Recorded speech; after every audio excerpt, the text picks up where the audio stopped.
Hello, this is Meditation Amsterdam. I'm back with another video about Gurdjeff. So I'm doing a little series this week, or these days, about the book In Search of the Miraculous by PD Ouspensky. But even though it is written by Ouspensky, it is about G.I. Gurdjeff, the Armenian spiritual teacher that roamed Russia in the early 1900s. One of the reasons I like this book is because it goes into some very harsh truths. And today we're going to talk about a very, very harsh truth, which is this idea that we are completely mechanical in our nature. Last video, we talked about another harsh truth, which is this idea that we are a multiplicity as opposed to an individual. And, this is an equally different pill to swallow. It is one of the reasons I like this book, because Gurdjeff, he doesn't mince words. He just says it how it is. Before I begin with the quotes from the book, if you haven't already liked this video and subscribed to the channel, and if you think the content is decent, give us a subscription, give us a like. It always helps. It's really motivating and helps more people learn about this stuff. So, without further ado, I would go into quoting Gurdjeff about the mechanical nature of man. So he says, all the people you see, all the people you know, all the people you may get to know are machines. Actual machines working solely under the power of external influences, as you yourself said. Machines they are born and machines they die. That's the first one. I have 4 little quotes. Secondly, he says, you do not realize your own situation. You are in prison. All you can wish for, if you are a sensible man, is to escape. But how to escape? It is necessary to tunnel under a wall. Right, so the first quote is about this mechanical machine-like nature of a man. And in this one, it's, I'll explain a little bit later. I think it's good if we get on with the quotes. So we have quote number 3 out of 4. And quote number 3 says, thinking, which corresponds to the functions of the third body, he's talking about different layers of the body, is an entirely mechanical process. Will, as in willpower, is absent in ordinary mechanical man. He has desires only, and a greater or lesser permanence of desires and wishes is called a strong or weak will. Yeah. And last but not least, we have this one.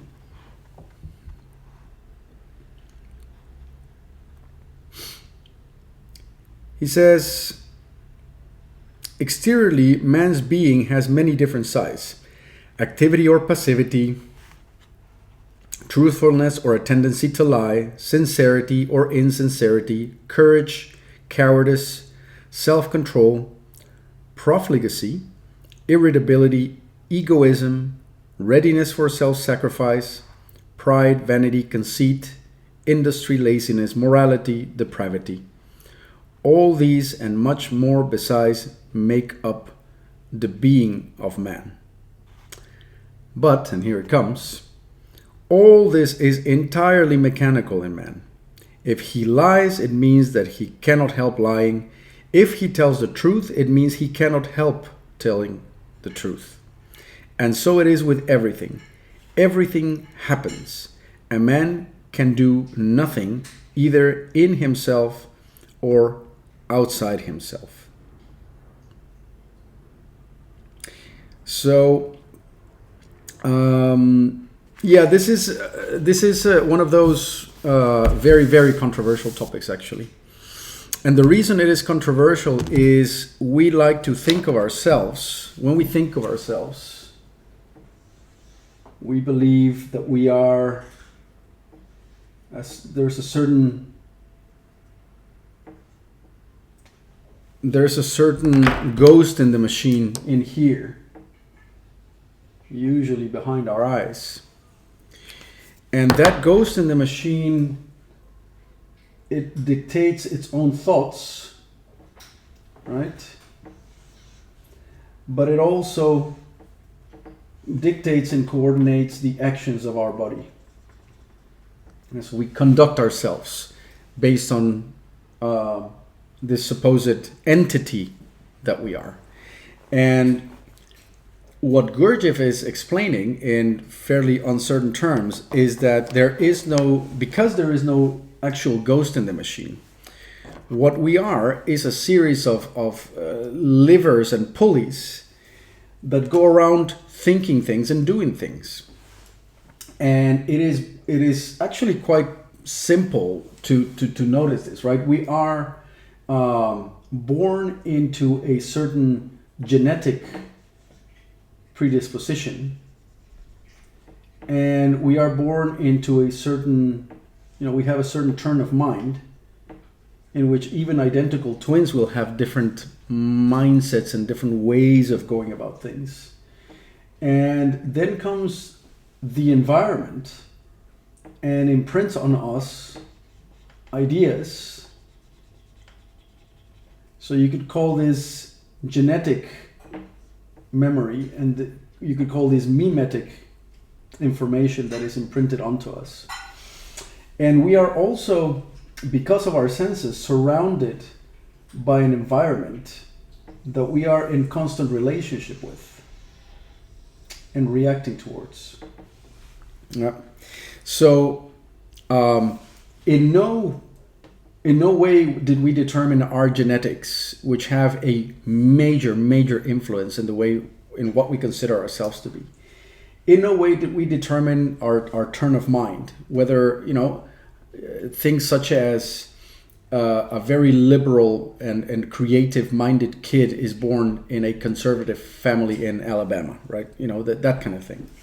So you don't determine that yourself. You are born with a certain mindset or certain proclivities in terms of openness, how explorative you are, how hierarchical you are, and so on. And you are given information which you then store in your mind. And this entire machine then is a memory-driven machine that simply acts and responds to an environment where it finds itself. So that explains the mechanicalness of our situation.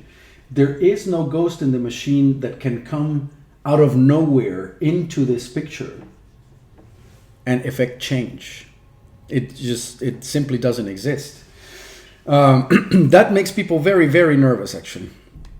It feels like a completely disempowering idea, because if there is no free will, then what are we talking about? It has major implications on things like morality. Are we then actually responsible for our actions, for example? And it can be quite a difficult conversation, but it is the outcome of an open, honest exploration of what we are. The fact of the matter is, we simply are, in our thinking and our body, a mechanical machine doing things. Now, there is such thing as other levels of our being, so the fundamental being or spirit, if you want to call it that, which is not necessarily a ghost in the machine, but it is outside of this entire situation. And that's what we're trying to coalesce when we do meditation and when we do our practices. But we don't start off that way. And unless that work is engaged upon, as Ouspensky says in the very first quote, machines we are born, and machines we die. So that was one of the takeaways from this. I also mentioned that I was going to get back to the third quote and clarify a couple of things. So we also mentioned this idea that desire, the permanence of desires, is considered having a strong will. That's interesting, isn't it? So there is no actual will or individual will in this picture.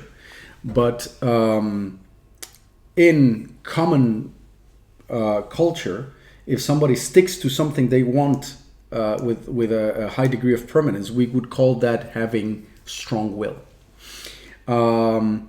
This entire topic about the mechanicalness of man is another way of saying that there is no individual free will. So individual free will does not exist in Ouspensky's picture of what a man is before cultivation begins. And the reason for that is that there is no individual to speak of. So the previous video talked about the multiplicity that we are. And unless this coalesced individuality crystallizes through the practices of meditation, then we can't talk about individual free will existing anywhere. And even when it does, the freeness of it and the will, it transcends this whole mechanical apparatus, which is the human body mind. So that even when it becomes something through meditation, it doesn't happen inside this whole picture here, because that is completely predetermined. Any physicist will tell you about predeterminacy, and even like all these yogic sages would talk about predeterminacy. There's nothing to be done about this machine, and yet you can acquire individuality and free will. It's a paradox. We may be talking a little bit more about it, but for now I will focus on the book, which has some additional and very interesting things to take from. So this will be the end of this video, and I'll be back with more. And once again, if you think this is valuable information and you consider it good quality, make sure to subscribe and like the video. Cheerio.